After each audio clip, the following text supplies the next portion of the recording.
You make me so happy. You make me so proud. You represent Crooms, and I'm so happy. We have a guest speaker today that I personally recruited. How I met Mr. Milam was my husband was having issues with his desktop, and when the company we bought it from couldn't help us, they told us to call somebody else. So I just looked for someone local, and Mr. Milam owns Outdoor Computers where I live in Sorrento. So got on the phone, excellent customer service, talked me all through the price points, came to my house, picked up the machine, brought it back to me. We were super happy. My husband has never been happier with his machine, and it runs super fast. And I thought, you know what? He owns his own business. He should come to Tech Fest so that we could learn how we can own our own businesses and just maybe look into some pros and cons. So give it up for Mr. Milam for taking the day off to spend with us. And without further ado. Good morning. How you guys doing today? That's going to be a hard act to follow. You guys go see the keynote speaker? Raise your hands. Anybody? Only two? It was seniors that went first, I think. Okay. All right. Well, he was really good. It's a tough act to follow, for sure. And he's right. There are a lot of things that, what he ended up saying was, try new things. Don't be afraid to fail. You're gonna fail. Just get back up and, do it again. But learn from the mistakes that you make and don't let them define you. Work your butt off. That was what I took away from that. That dude is not a slacker. Well, and then he ended up having a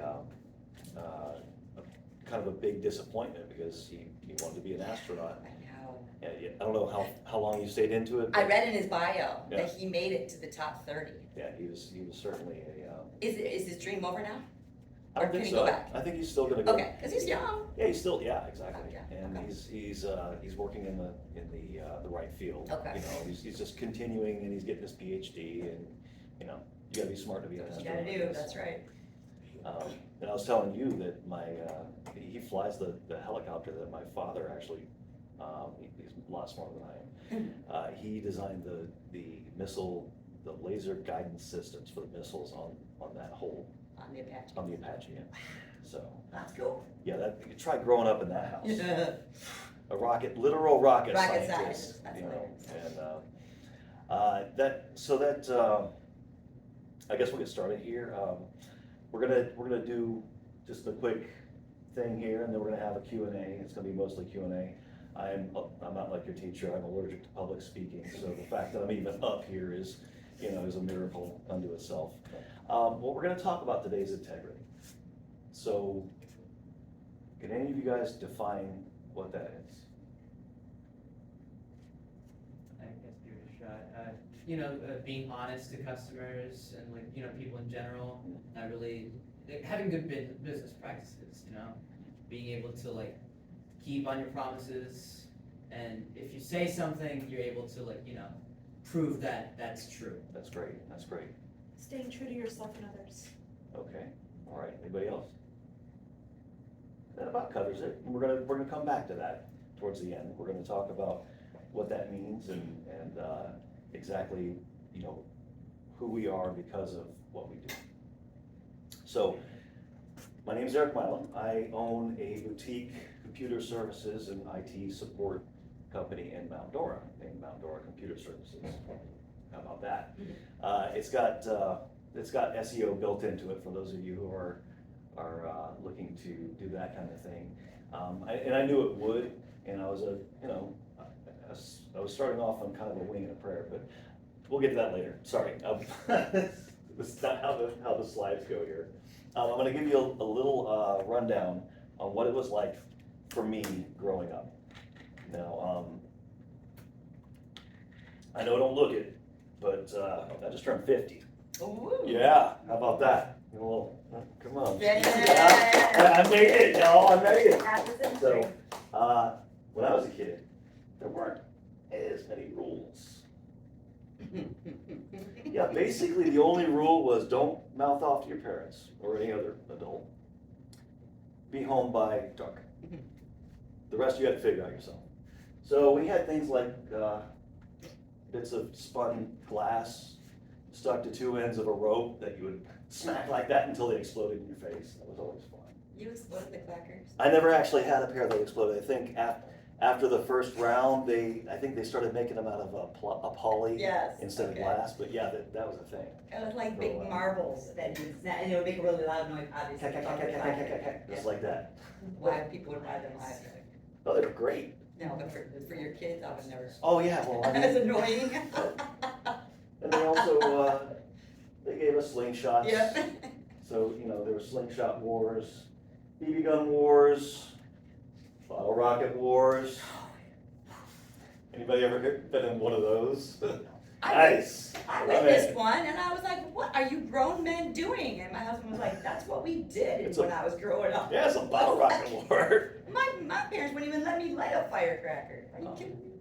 I'm sorry. I know. So yeah, it was a little dangerous for sure, but we survived it. Anybody know what these are? Lawn darts. Jarts. Yeah, they that was probably a bad idea. Yeah. But we actually owned a set of these, and nobody died, of course. I'm still here. Yeah. I helped on it, thank you. Well, nobody I knew died. We heard, you heard about the news, but That's funny. it's but it's a miracle that we all survived it, and we're stronger for it for sure. In the last in the keynote, he touched on how a lot of the things that he does were dangerous, but they're mitigated. And I would add to that, and this is what I tell my 11-year-old daughter, and as she's been growing up, I tell her, yes, there's an element of danger to this, and it's good that you're a little scared, but the best things have a little bit of danger to them, don't they? And you got your roller coasters, you got your, we do water skiing. Anybody here water ski? I jet ski. Jet ski, kind of the same. You still die, No, come on, the worst you're gonna do is fall off well, if you run into something, If you that's, do it the right way, then maybe. yeah, don't do Turn that. right on top of a wave, you can capsize, It's true. Go for it. You know what we used to do? We used to get to as fast as the boat would go and then jump out the boat, just for fun. Right? You know what I'm talking about, this guy, that's my man back there. Yes, sir. I recently purchased an electric scooter that at top speed goes 30 miles a kilometer. So 30 miles per hour? no, not miles per hour. It doesn't go like as fast as a speed limit of a car, Uh-huh. but it does go like really fast. Like so you gotta be really careful. You be Sure. careful. Be careful. You're Riding it, especially. You're gonna But skip it it. is super fun. Exactly. It's a lot of fun, but there's the danger to it as well. Yeah. So you mitigate that, and of course, that's what we did, you're shown the dangers of something, and the important part is, as you're growing up, listen. When your old man says, hey, if he takes the time to explain to you, okay, this is dangerous, but do it this way, listen to him. Because it's a lot easier than, going to the hospital. So, how does someone that grew up that way end up with a 5-star rating business? I'm proud of that. I'm real proud of that. Because, no, I'm not looking for applause. I'm just saying, how does that happen? Is it a miracle?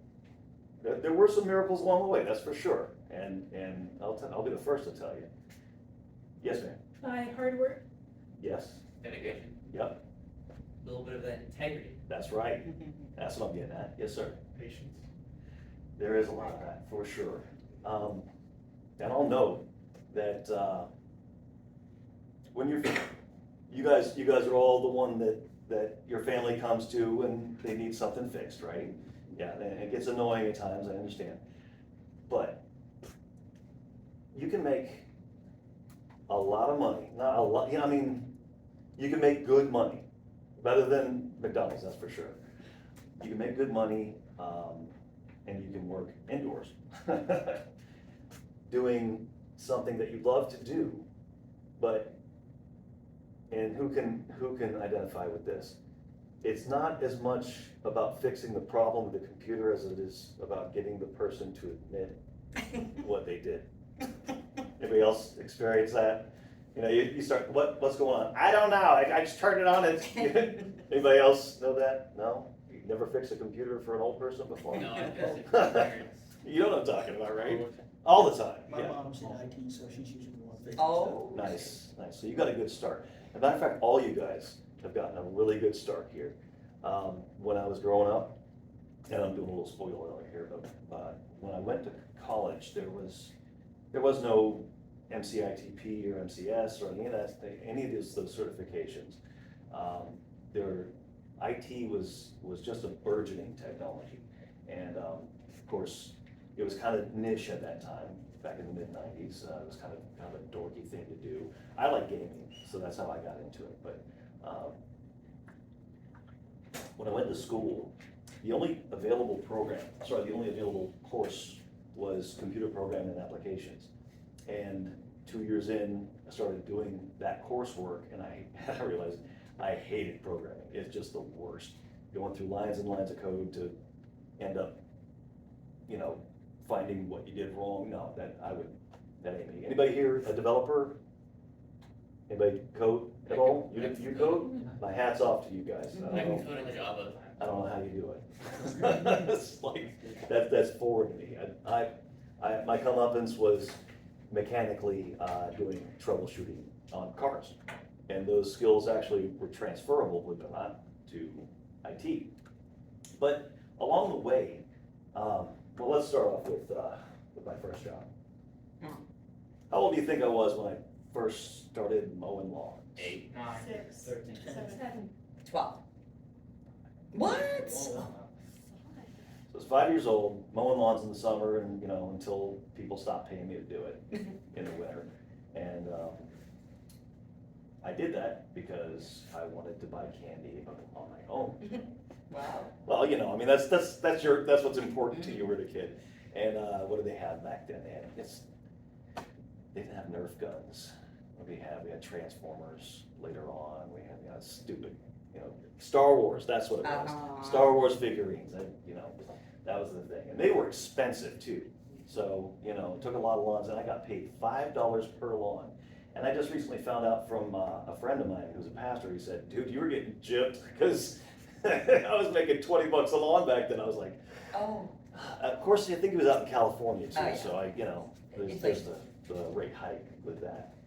So 5 years old until roughly 8, I did that. And then the next job was working in an auto body shop for my uncle in the summers. My job was to hold the anvil Good. underneath. You know what the anvil is? It's a big hunk of metal. Well, he heated it up on the outside and then banged on it, and the sparks flying in my face and everything. Yeah, that was a great job. It was awesome. So that was 9. 11 or so, for my summer job, he started a nursery.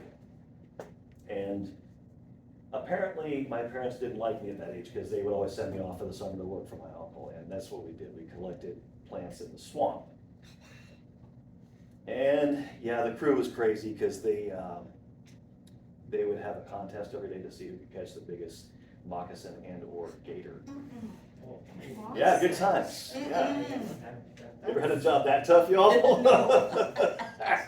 And it was my uncle that I was working for, so he didn't want to look like he was playing favorites or anything, so he worked me twice as hard as the other guys. Of course, at 11 years old, that's you do have to work really hard to keep up. But what did I learn from those things? Besides the fact that I wanted to work indoors in the AC. Integrity. You Yeah. earned your work. Learned how to take a lot of direction and correction for sure. And it wasn't easy for me because I'm not the kind of guy that likes to listen very much. That's why you created your own business. Well, we'll get to that. The reason why I created my own business is actually it's a different story. Yes, I like doing my own thing, but at the same time, the reason why I had to do my own thing was because I was being pressured to do things that did not agree with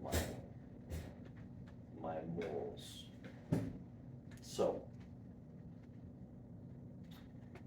where do we get our morals from?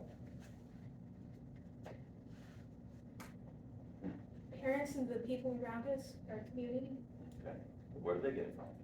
their community, their parents and family. We're getting into the chicken and the egg here.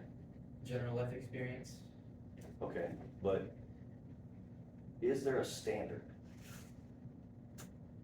You set the standard. I set the standard. No, you as in a second person point of view, you know, we set the standard for our morals. Sure. But is there a basis for that?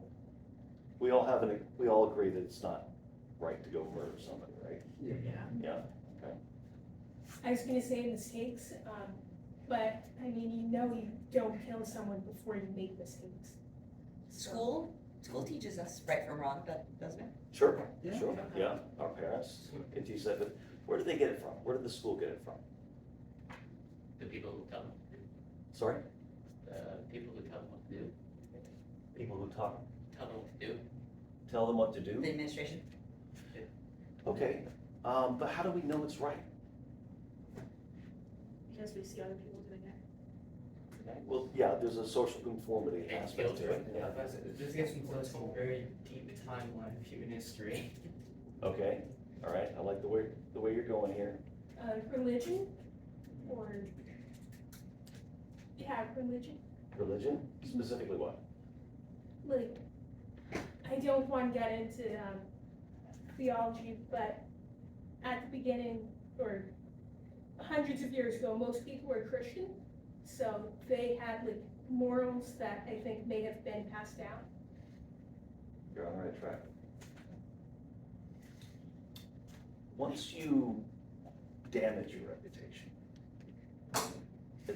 it's hard to restore it. It's for sure. Maintaining the reputation is much easier. Wouldn't you agree? You guys ever screwed up something before? Indeed. It's natural life. That sucks. I've never done it. So. No, I've screwed up plenty, and I will continue to. But the trick is to not do that as much as possible, obviously. So we get our standard from somewhere, and as a community, we all accept, the law that we have in this country, right? Right, so we accept that we shouldn't steal from people or kill people or, and I'll extend that to lying to people in business. There's a whole thing called business ethics. And let me tell you, when you're running your own little shop, it just takes one bad review to blast all those good reviews. You have 800 5-star reviews and you get that one or two that are critical, or it's some crazy person that's out there just trying to make your life really bad. But my point is, how do you keep from doing it? Because you're gonna run into people who are like that. And I won't say you can't do anything about it, but I will say that person is gonna be miserable when you get started, and they're probably gonna be miserable when you get done. And there's not a whole lot you can do about it in between except for, Try and make it better. that's right, do what you can. Have integrity. And move on to the next customer, basically. But do what you can. Be as, keep your side of the street clean, right? And then you won't have any, you won't have to answer for anything, right? Except for the good job that you did. Well, these things define who you are. Your choices are not necessarily who you are, but they are a reflection of what kind of character you have. And we get our morality from our parents, and they got it from their parents, and so on and so forth. But our country was founded on these principles that come from somewhere. And if anyone can tell me where they came from, you win all the points for today.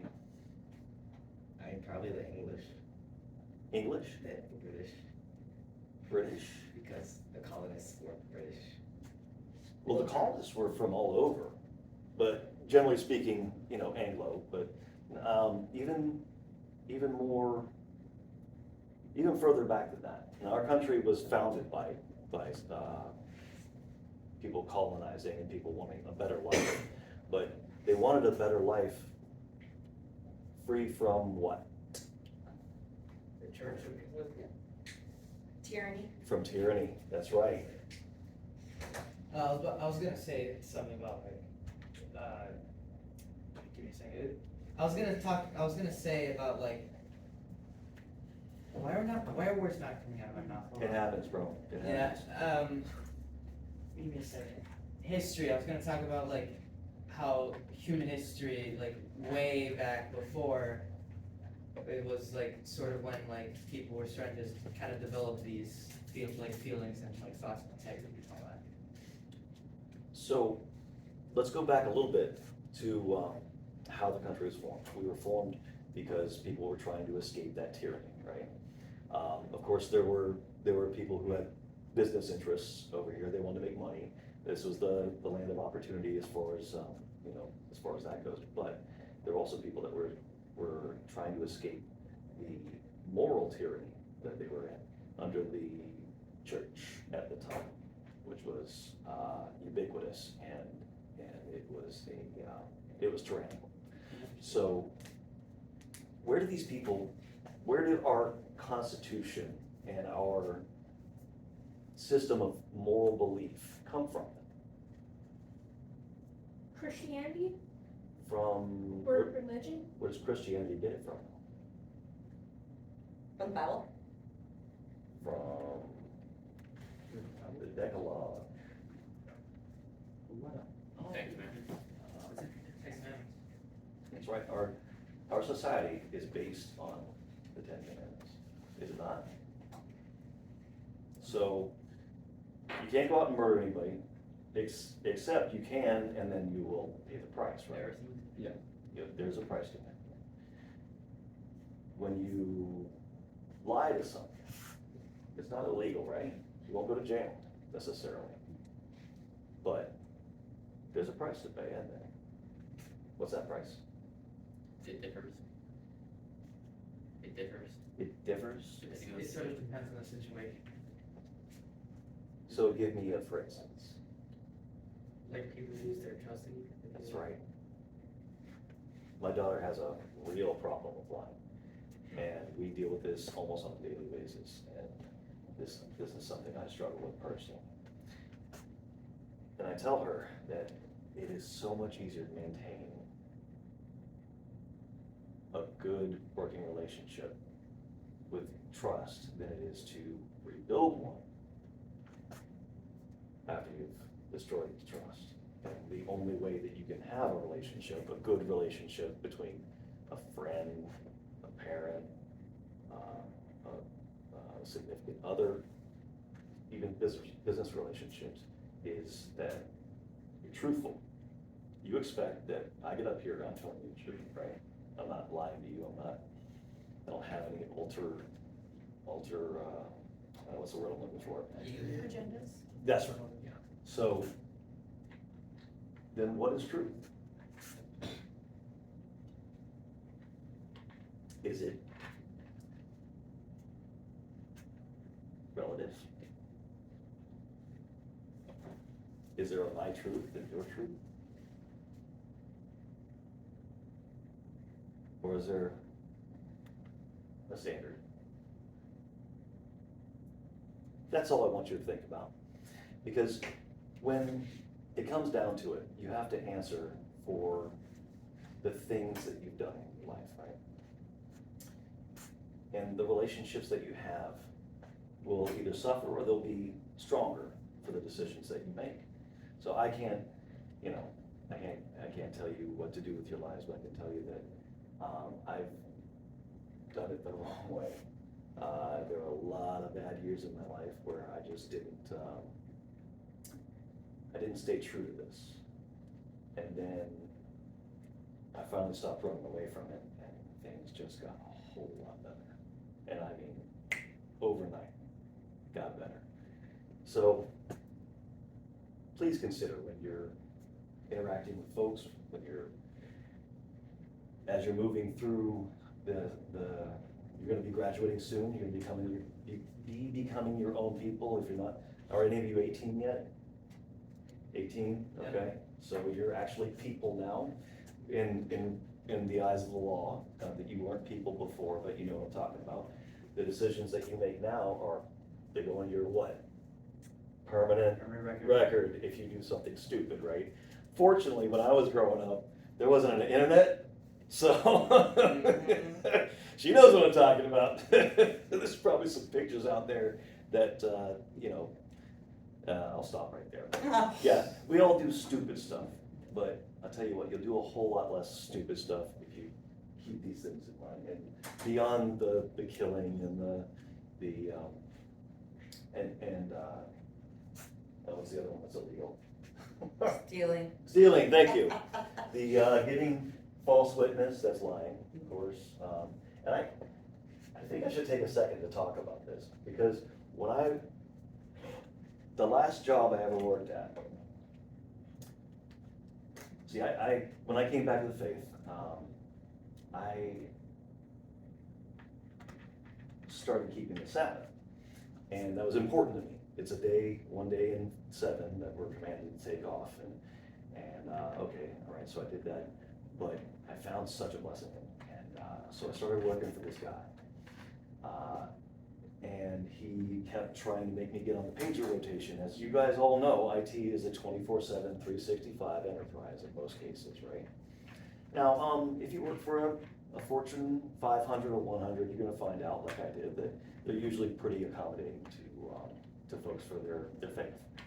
And I don't know where you stand, that's your own personal business, but when I ended up working for a smaller shop, this guy was supposedly Christian, and I told him that I wanted to have that day off, and he said, no, he said, in the interview, no problem, but when it came down to it, they were always bugging me to answer the phones over the weekend, and I told them I wouldn't, I never did, but I just got tired of it, and I finally ended up having to start my own business on a wing and a prayer. Literally, I got a 3-year-old kid at the time, single dad, it was serious. I mean, there was a lot to lose, but I was forced to make a choice because I was told this is how you do it.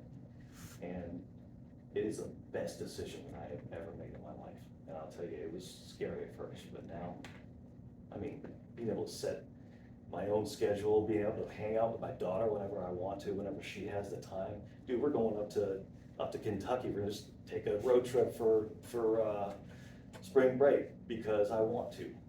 So there's that. Nice. And it really is. It's just so nice. And do you guys have kids? I can't remember.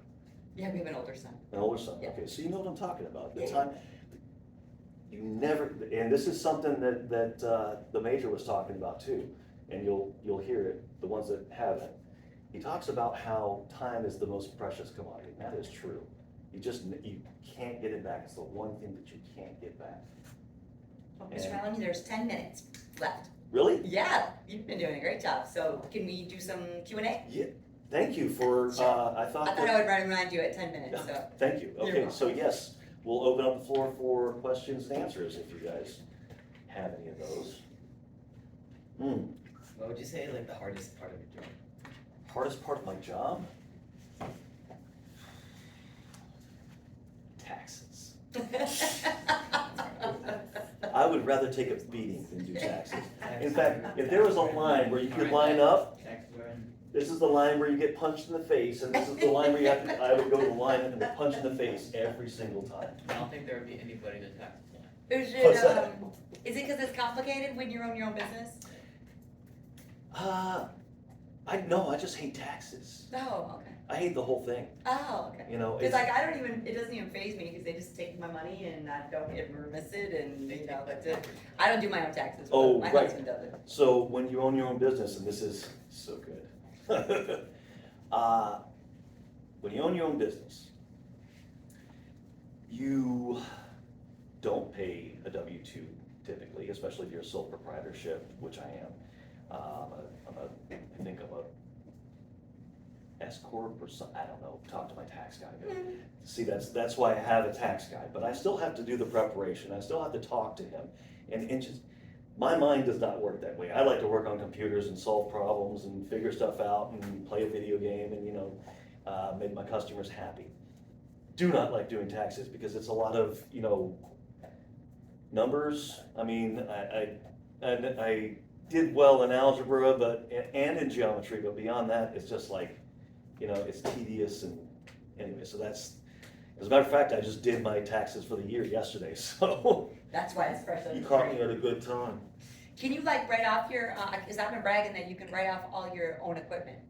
Oh, yeah. So you go out and buy a gaming computer and then you get to subtract that from the money that the government takes, Well, right? it has to be, for the business, right? So. You work on games, right? Let's just put it this way, it's a gray area. Okay, And, you will pay a lot less taxes when you have your own business, as opposed to a W-2 where you're going to work for somebody, you just get X number of dollars per hour, and then they take that out, and you have to watch your check. You see that big number right there that you would have gotten, and then you see the big number that they took away from you, and then, it's rough. But, when you do your own thing, you basically just, whatever your customers are paying you, that's all income. But then from that, everything that you end up buying, either for the business or related to the business, or, you're driving, the wear and tear in your vehicle, et cetera, et cetera, et cetera, that all comes out of the pay that you got, and then what's left over is taxable income. So you can get it down to nothing if you're doing it right. That's a great question, thank you. So any other questions? Go. What's one of the more wackier things you had to help someone with a computer with?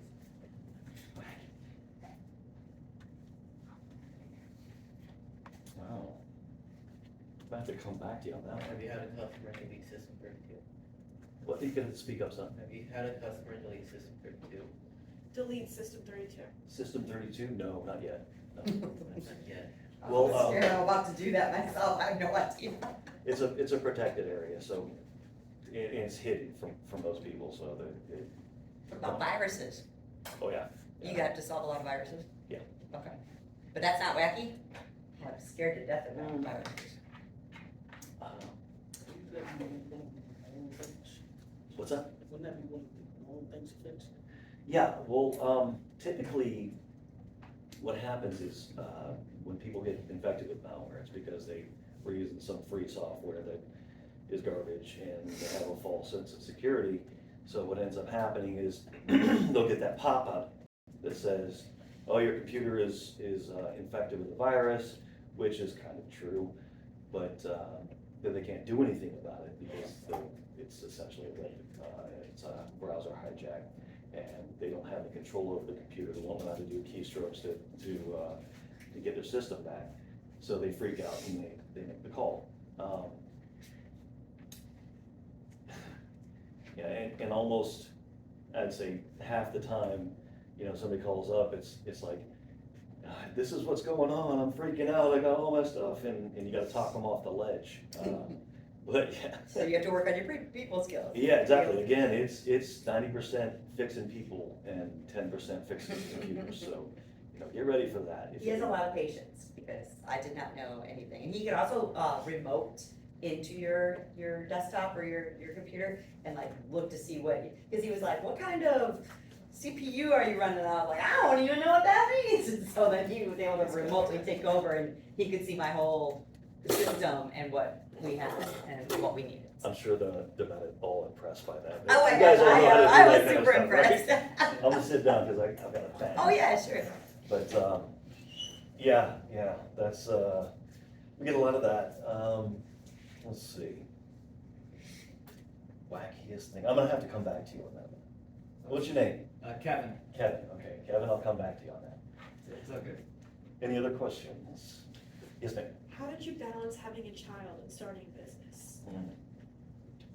That's a great question. a lot of prayer.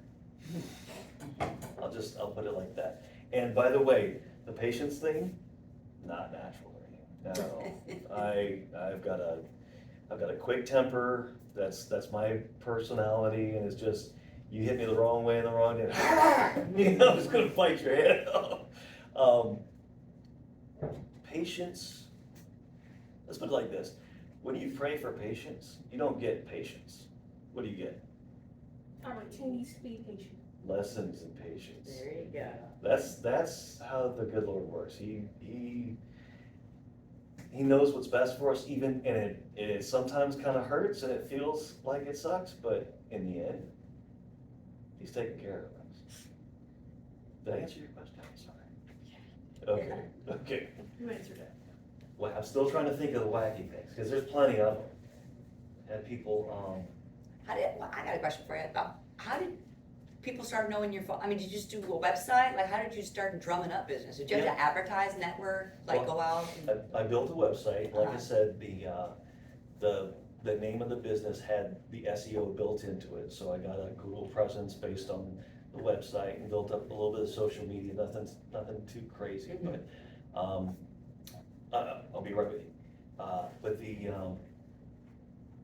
But at the start, yeah, it was scary.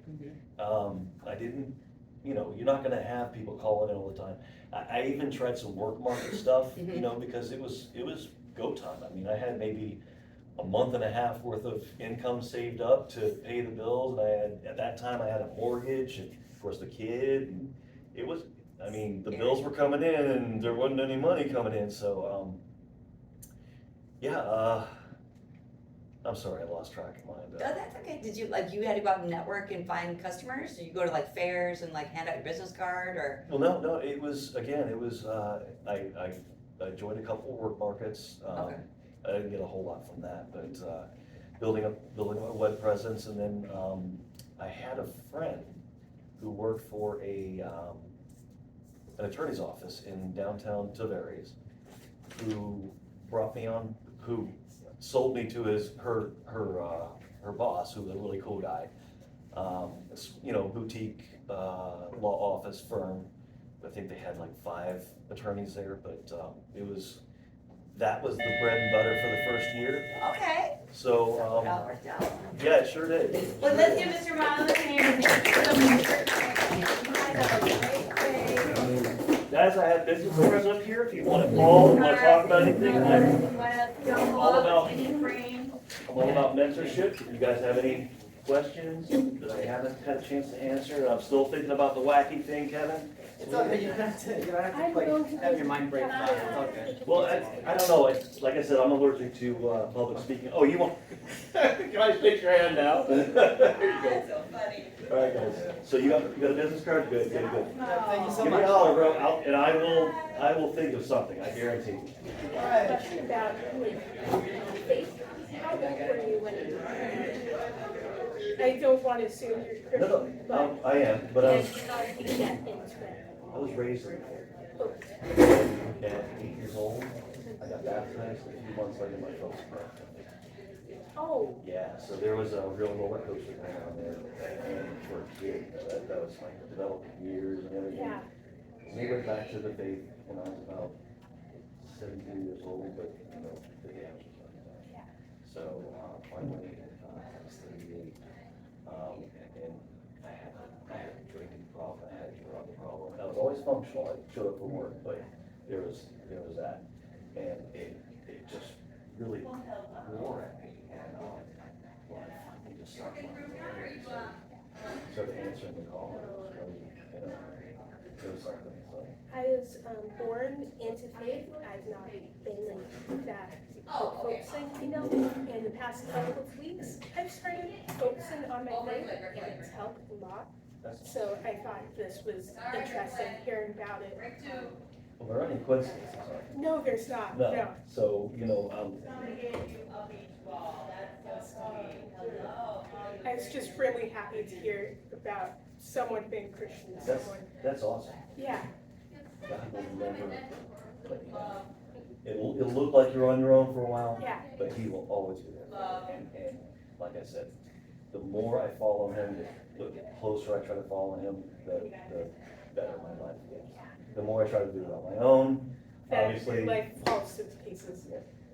Well, I've got a pretty good basis. My cousin now, Thanks. she bases me, and I'm married now, so it's, you know, Yeah.